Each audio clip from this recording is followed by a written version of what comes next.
Interior design is about giving purpose and function to space and improving the built environment, therefore improving people's lives.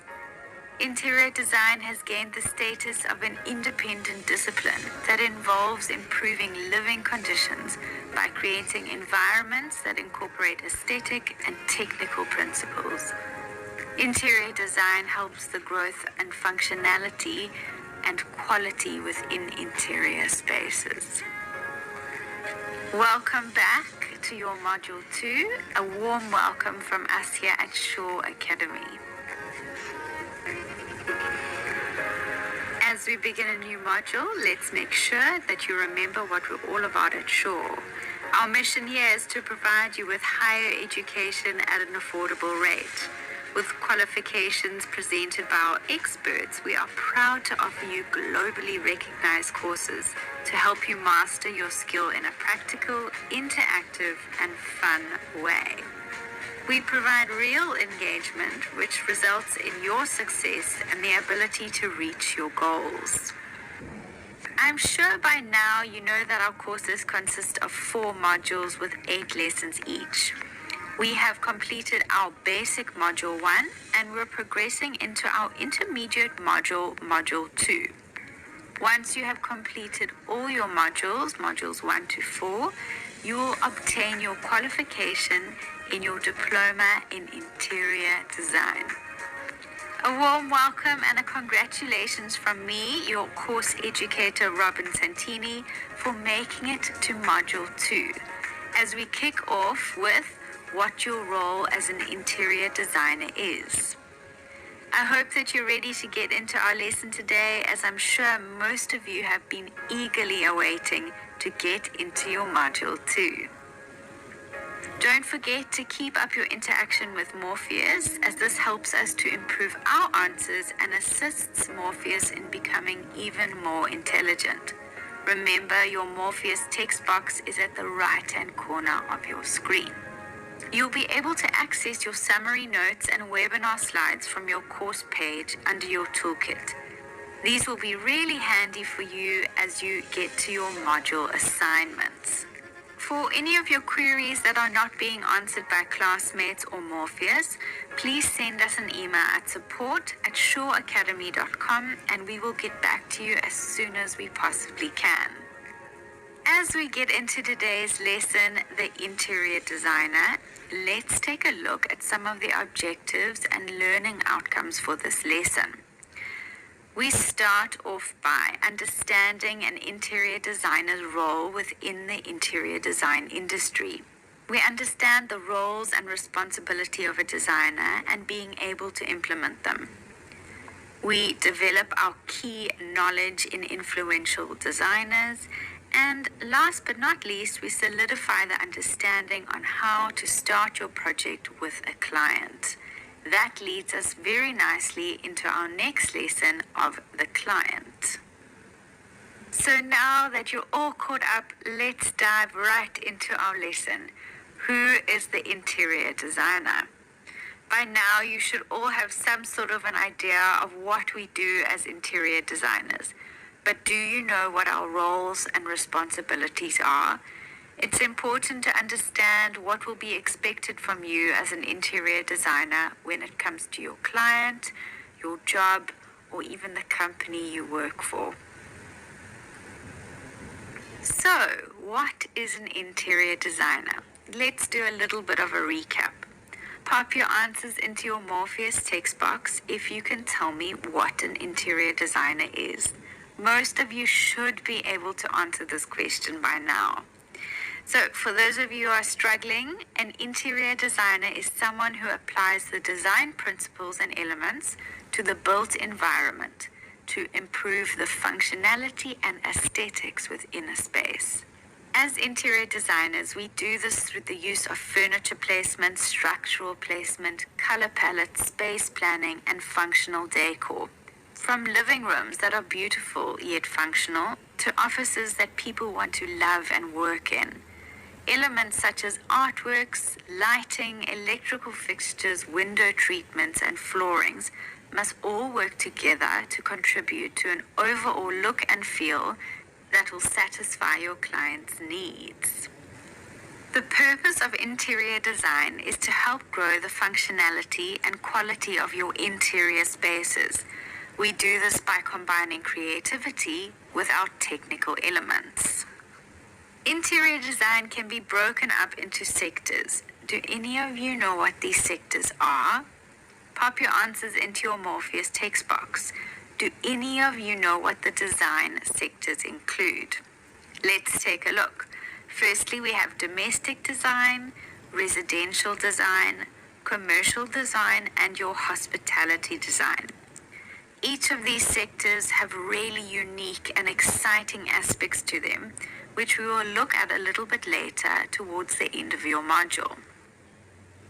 Whichever design sector you decide to go into, there are roles and responsibilities for designers that remain consistent throughout. Some of the typical characteristics of an interior designer are: designers are generally organized people. They usually have great attention to detail. In terms of technical skills, these designers have the ability to make calculations and are proficient in design software applications. As designers, we need to be able to have good material selection skills. We are responsible for selecting the best material and best product suitable for the projects. We also need to have a know-how on how to mix texture, color, lighting, and other factors to combine an interactive, well-designed space. The projects that you may be required to work on can range from a simple home environment to shopping malls, hotel lobbies, and luxury living environments.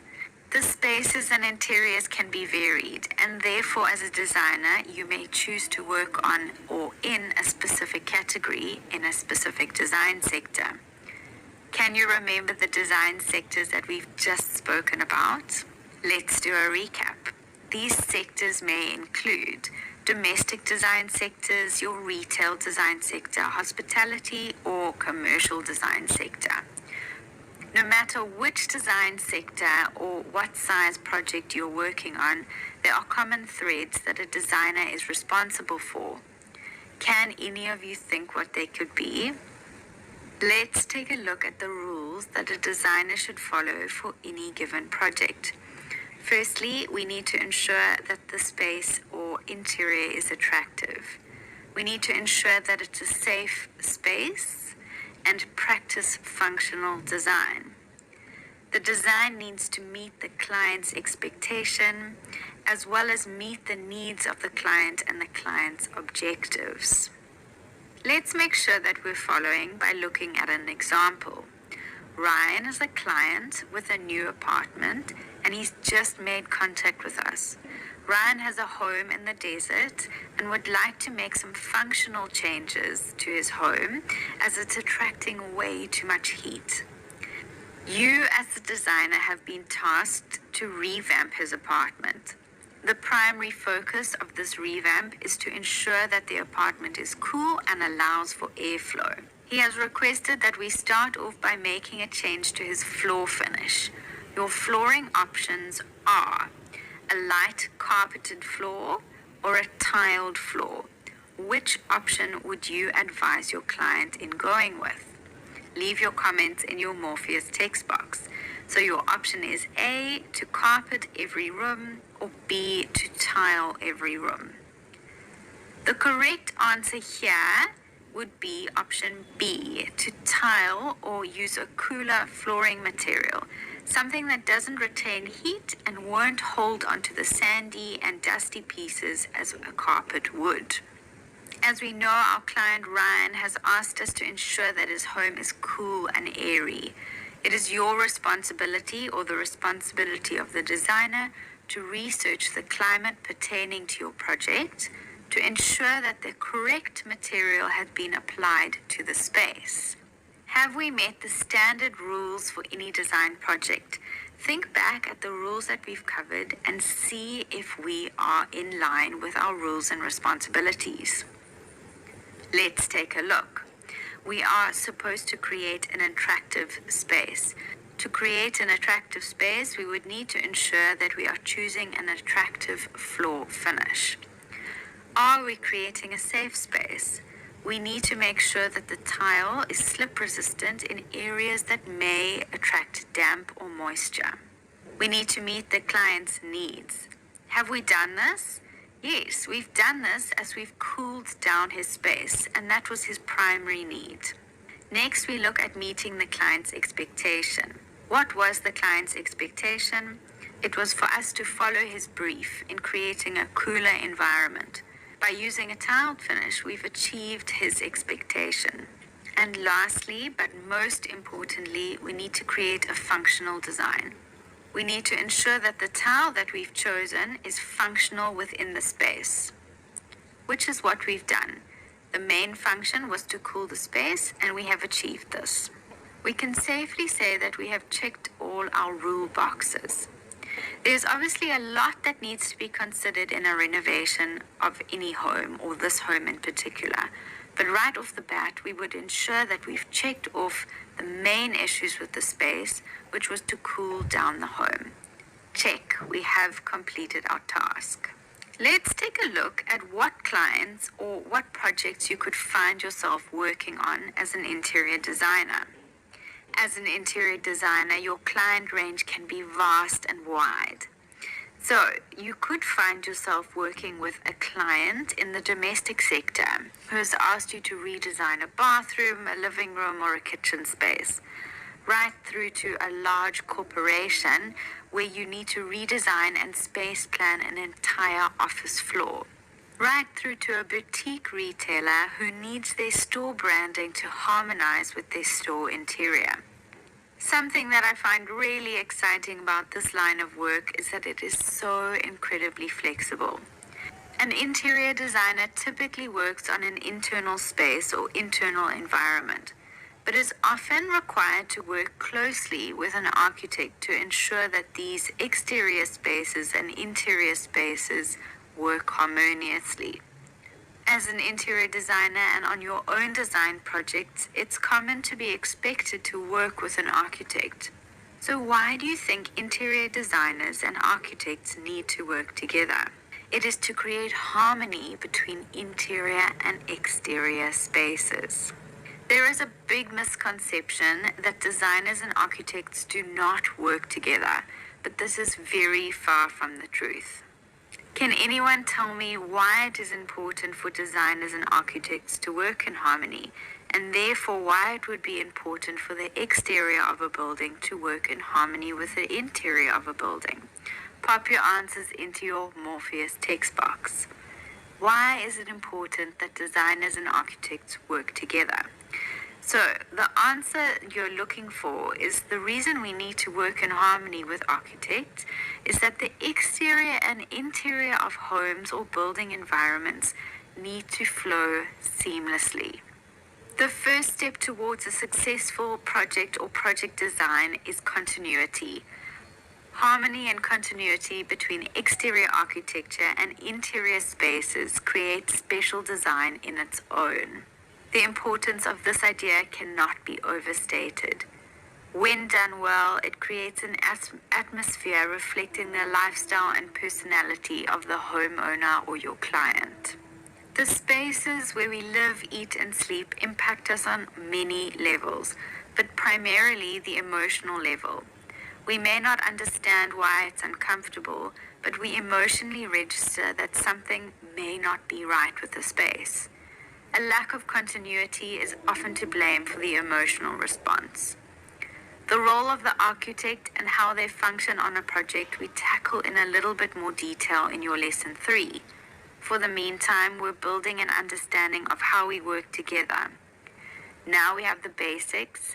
Let's take our journey as interior designers just a little bit further. Great interior design enriches the quality of our lives. It takes a talented team of homeowners, architects, builders, subcontractors, and designers to create a great design. And ideally, a close working relationship begins really early on in a project. Next, we look at your interior design reputation as we look at some of the work scenarios you may find yourself in as interior designers. As an interior designer, you can be an independent contractor or a freelance contractor, where you would need to build up your own client base. Or as an interior designer, you may work for an interior design firm or large corporate. In either case, it's important to excel in order to build up a positive reputation in your industry and secure future work. The interior design industry is built around reputation and largely on word of mouth. So let me ask you a question. Would you employ a designer if you knew that your family member had used them and had a brilliant experience with them? Or would you employ a designer that has told you so much about all the amazing work they have worked on? I know that me and many of my clients would prefer to go with a designer that they're able to see in reality what they've created, as well as first-hand referencing describing the quality of their work. This is why it's important to ensure that you impress your client with all your well-designed spaces and great references through your reputation in the design sector. So by now we should have a rough idea of what we do as interior designers through our design theory. We need to look at the roles and responsibilities that are imperative to carrying out the role of an interior designer. A good place to start is what are employers expecting interior designers to do within their interior design roles. Let's take a look at a job description. Here's a standard employer's advert for an interior designer. We are looking for an artistic, detail-orientated candidate with good interpersonal skills for the position of our interior design firm. The interior designer's key responsibilities are to include visualizing, sketching design plans, producing and procuring materials, determining costs, inspecting construction to ensure alignment with the design specifications have been met, and you will also be expected to comply with regulatory, environmental, and building codes. So, having heard that description, can you pick up some of the key characteristics this employer is looking for in an interior design role? You can pop your answers in your Morpheus text box, or you can have a little think to yourself. What are the key characteristics this interior design role is looking for? In summary, the employer is looking for the following: an artistic, detail-orientated candidate. Artistic in the sense of being creative within your designs. This allows the designer to think out of the box and see their work in a critical manner, which allows us to constantly keep improving on our work. They are also looking for good interpersonal skills. It's so important to be able to communicate as a designer, not only through drawings, but with your client and contractors and anyone in your project team. Next, they are looking for someone to be able to visualize through sketching and design plans. Sketching, as we have learned, is a tool to communicate the vision to our client and the vision to anyone on our project. Next, they're looking for someone to be able to source products and materials. We need to be able to find materials that are pertinent to the project and that suit the budget.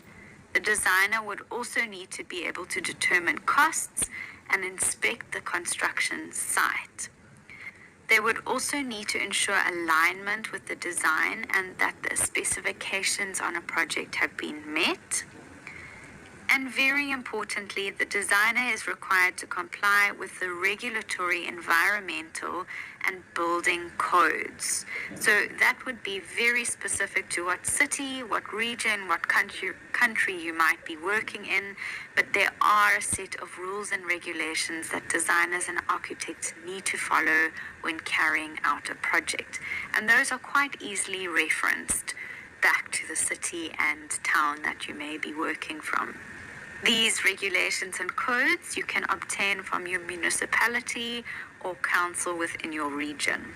Good interior designers are able to think creatively about the use of space, color, and movement, and will draw on other artistic mediums for creative inspiration.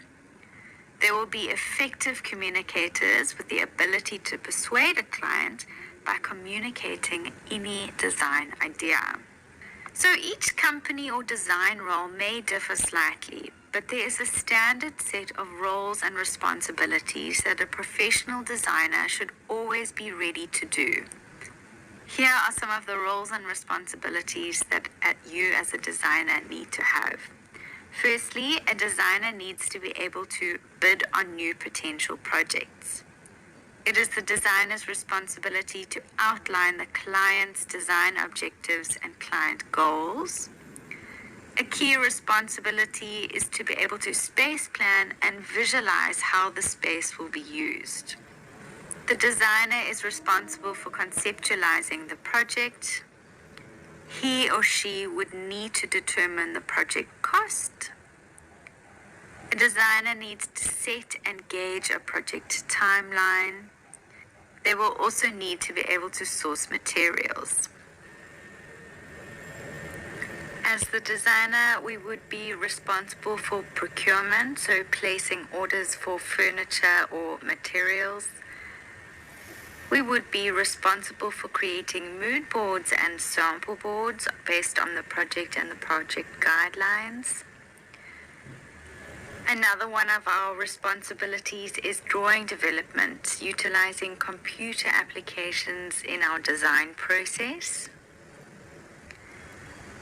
And another fun responsibility is coordinating the project with our contractors, as well as overseeing the project and on-site coordination. Ensuring the client is satisfied after completing the project is our number one goal. So all of these responsibilities will lead to our client satisfaction. Let's take a look at each of the responsibility points in a little bit more detail. Firstly, as designers, we are responsible for bidding on new potential projects. This may not be the role in every project or every design firm, but definitely something to be able to check off your list. It could make you more marketable. To bid on a project is to be able to competitively put a quote and design plans together based on the project brief in order to receive the bid or the project go-ahead for you as a freelance designer or for your company. You may go against other design teams, and this is why you need to put your best foot forward. You also need to have done all your research on the project to ensure that you know what documentation is required for each bid. The second responsibility is to outline the client's design objectives and client goals. To be able to outline the design objectives and client's goals is to understand what the client wants and document it accordingly. It would be done during your client briefing stage, which we're going to look at our next lesson. Space planning and visualizing how space will be used is our next responsibility. As a designer, your number one priority is to be able to visualize your client's brief and needs within the space, and to be able to visualize the possibilities within that space by space planning. As a more senior interior designer, you may even be required to do this while standing on site with your client. To plan the space around the primary functions and needs that need to occur within the environment is highly important. Developing this skill will develop you as an interior designer. We do cover space planning in your Module 4 in so much more detail as you will become masters in space planning. Space planning can be therapeutic for designers, much like putting a puzzle piece together. One of my favorite parts of interior design is definitely the space planning sector, and you guys will come to understand this as we get into Module 4. Next, our responsibility is to conceptualize and sketch design plans. Tying in with your space planning and visualization, it would be your responsibility to bring the design brief to life through the conceptual development process. So what does it mean to conceptualize? This is the development of philosophy and concepts which lead to a concrete idea. This is a process of inventing and creating ideas and explanations which you formulated in your mind, and then you convert them onto a presentation or visual format. Next, as designers, we need to be able to determine costs. It's the designer's responsibility to determine the cost of the completion and the project requirements in the budgeting phase. It's the role of the interior designer to be able to document and project the budget, to ensure that it is in line with the client's budget and that it incorporates all of the client's expectations and needs. So, for example, with Ryan's desert apartment renovation, we need to ensure that we know what Ryan's budget was. We need to ensure that we have included all the material and elements that we need to get the project to completion. If we didn't include an amount for contractors to remove the existing floor finish and replace with new, we would not be doing our job correctly. The designer is also in charge of creating a project timeline. As designers, we would be in charge of drawing up the design as well as the proposed project completion timeline. This is where we let the client know when each part of the process will take place and how long each element in the process is proposed to take. This is not only for the sake of the client, but for the benefit of the designer too. It's a very important responsibility as it will have a direct impact on the way the client interacts within the space and may even have an impact on the budget. So, when providing Ryan his timeline, we detail items such as when the floor will be removed and when the new floor will come in. We would also indicate how long each activity would take. The client may decide to move out of his home during the time and rent another space. This will have a cost implication and could affect your budget. We look at the project timeline in phase 4 in more detail. This is such an important factor when planning your project. We'll get to this towards the end of this module. The designer's next responsibility is to source material and products which are included on your plans. This simply means that the designer is responsible for tracking down the materials that they are proposing for that particular project. We not only specify the materials that need to be used on the project, but we can also be expected to find these materials from our list of suppliers or even from new suppliers. It is important to ensure that you are always getting the best prices here for your client as well as for your budget. A handy tip here, it's worthwhile building up a list of suppliers that you work well with and that are willing to assist you when in need. This will not only reduce the time spent on your research, but also allow you more design time. Next, the designer would be responsible for placing any orders that pertain to the project. This is a large part of what we as designers do on a daily basis, and sometimes can require finesse and focus. This is a simple placing order scenario. For example, you would place orders for furniture, materials that you've sourced. You would also place orders for any items that you've spec'd for your project. All of these items would definitely need your client to have signed them off before going ahead. Make sure that you have had everything on your list signed off. I mean everything. Everything needs to be signed off by your client or your senior designer. This is to avoid any errors or any time lost during the process. A really fun responsibility, and for me, a very therapeutic session, is to create a mood board and sample board. This is all in the presentation phase of your design project. A mood board is where you collect and display all of your project ideas in the form of a collage, And your sample board is a group display of the samples that you have allocated to your project. You would then use these to present to your client for their feedback and review. A very practical and exciting role as an interior designer. Sourcing all your samples and presenting them is a very creative way to ensure that your client buys into your idea.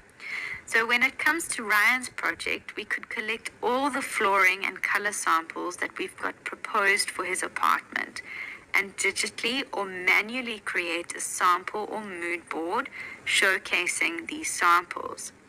We are going to be creating our very own sample and mood boards in Module 3. Very exciting lesson, so don't miss it. The responsibility to create and use computer-aided applications in the design process is part of our responsibility as a designer. Nowadays, a lot of what we as designers do is on computer. We can use programs such as SketchUp, AutoCAD, Revit, Atlantis, and many more to create our drawings and presentations for our clients' use. Coordinating with contractors and other professionals such as electricians, painters, plumbers is another really important responsibility. Whether you run a large corporation or work as a freelance professional, there will be instances where you just can't provide everything that your client requires. For example, your client may need an electrical distribution board relocated on a project. You will most likely need to subcontract out the job to an electrical professional. And this concept extends to all areas within your project, such as architecture, engineering work, artists, etc. Please don't be scared to get other people involved in your project. It's often what can make or break a project. Next, we are tasked with inspecting the design after the completion to determine whether the client goals have been met and whether our design goals have been met. It is the designer's responsibility to ensure that all the construction and shop fitting work that was detailed by us has been carried out in accordance with guidelines that we have indicated on our project and on our drawings. This is done in the form of an on-site inspection by the designer and any teams that took part in that project. So, after Ryan's floor had been installed, you as the designer would set up a meeting with your flooring installer to ensure that everything was implemented as neatly and correctly as possible. Ensuring the client is satisfied after the project is complete. This goes back to everything that we do as designers. The client is the person that we are here to please. We need to ensure that they have as little stress and as little work to do as possible with these projects. It is our responsibility to take them from something that they aren't happy with or an issue that they may have had on a project to something that they didn't believe was even achievable. We have now looked at a full skill set that is required of an interior designer. Once you have the skill set, you can officially call yourself an interior designer. But don't worry, that is why you and I are on this journey. We are starting from the beginning, and by the end of this course, you will have all of these skills in your interior design basket. Let's take a quick sneak peek into our lesson 2 and what you can expect in your lesson 2 as we meet our client. We start off by working on our very first project with our very own clients. We learn all about how to take our client brief. So I really love meeting with clients, and I'm sure that you are going to love it just as much as I do. But as I just said, that was just a sneak peek. Let's get back to the fundamentals of what we are expected as interior designers before we meet our client. On your design journey as interior designers, it's important to look at some of the most influential interior designers to date and how they have successfully created work with very specific characteristics. The following designers are a handful of the most influential designers that have pioneered the design world as we know it today.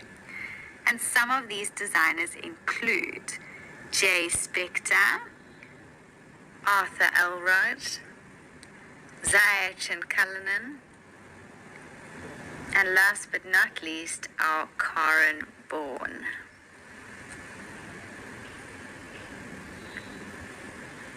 Our first designer, J. Spector, was famous for his luxurious modernism with a hint of Art Deco interiors.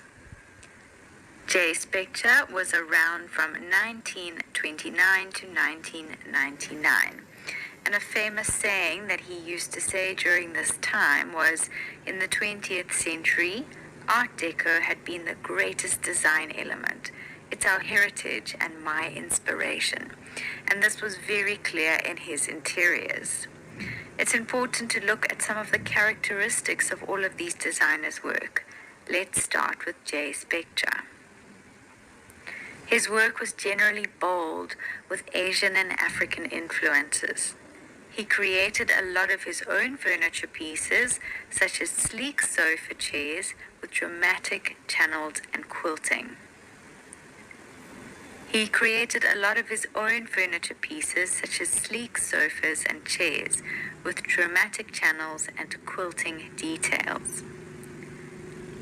He used a lot of dramatic interior imagery, as you can see in this picture example. Can you see the African influence and the Asian influences coming through here?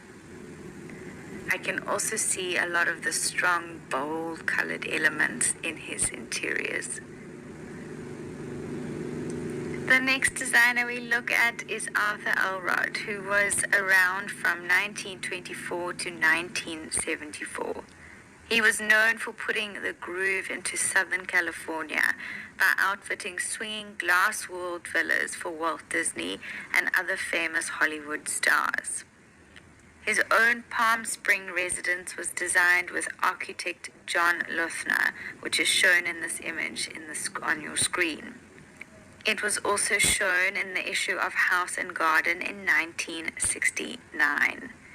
This interior was also featured on the James Bond film Diamonds Are Forever in 1971.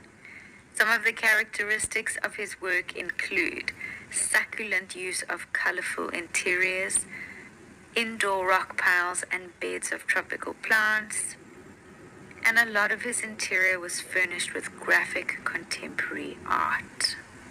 The next duo we look at is Ziyech and Cullinan.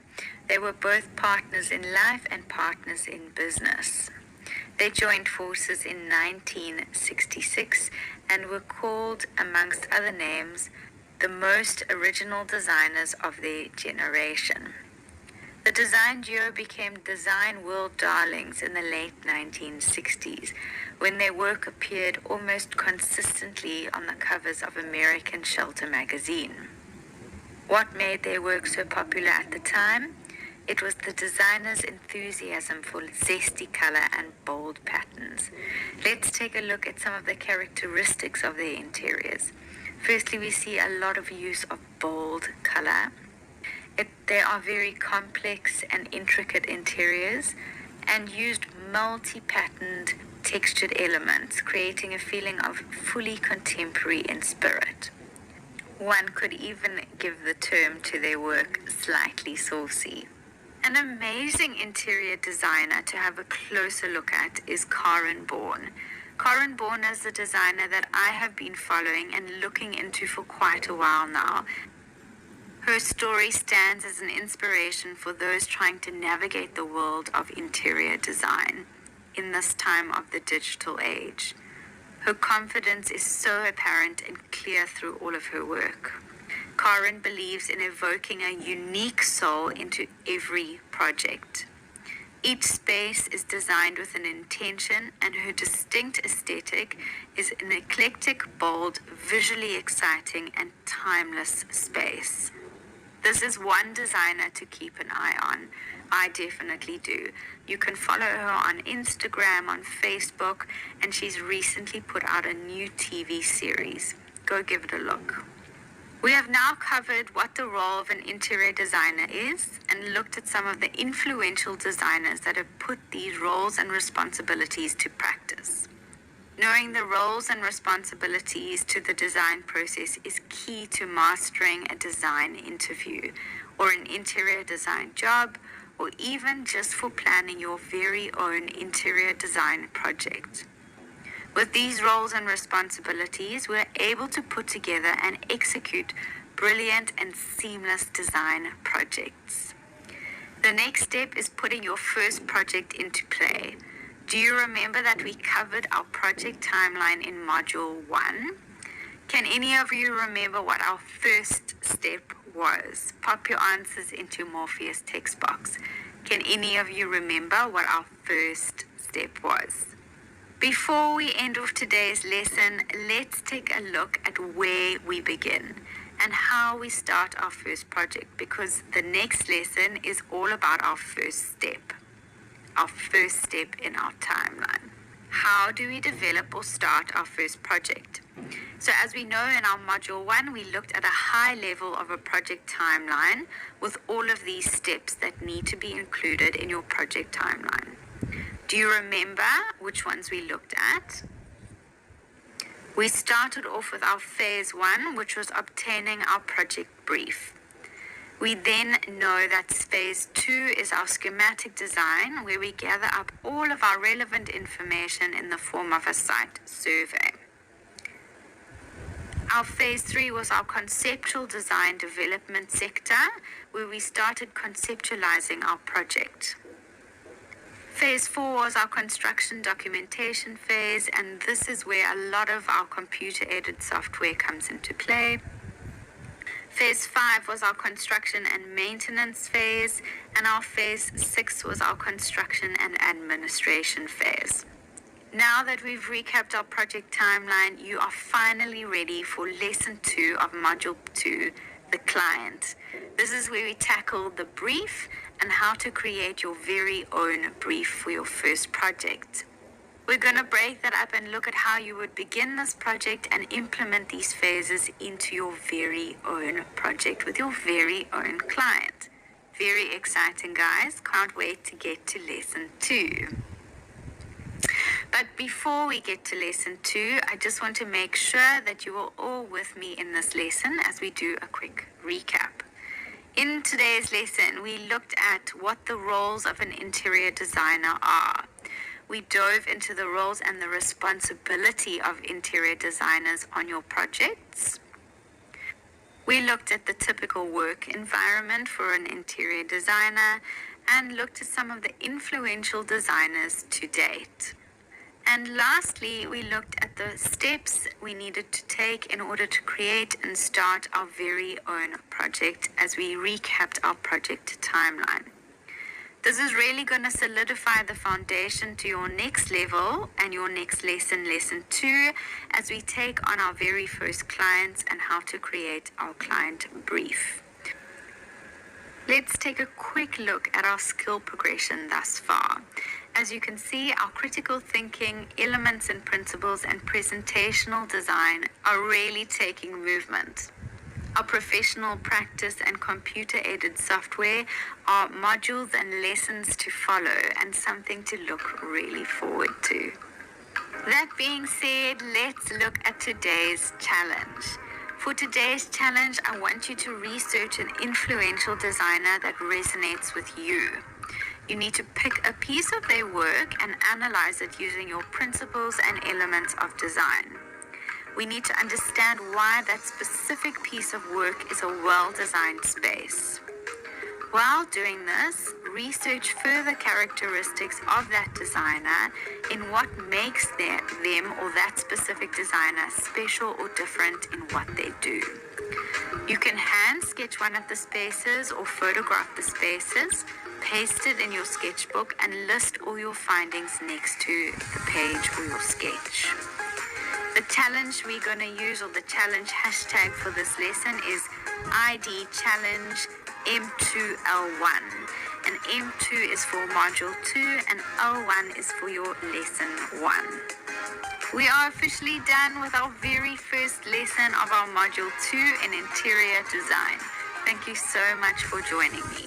Remember to keep practicing and completing your challenges, and let me know how you're doing on your Instagram and your Facebook platforms. Good luck, everyone. Keep practicing, and I'll see you for Lesson 2 of your Module 2.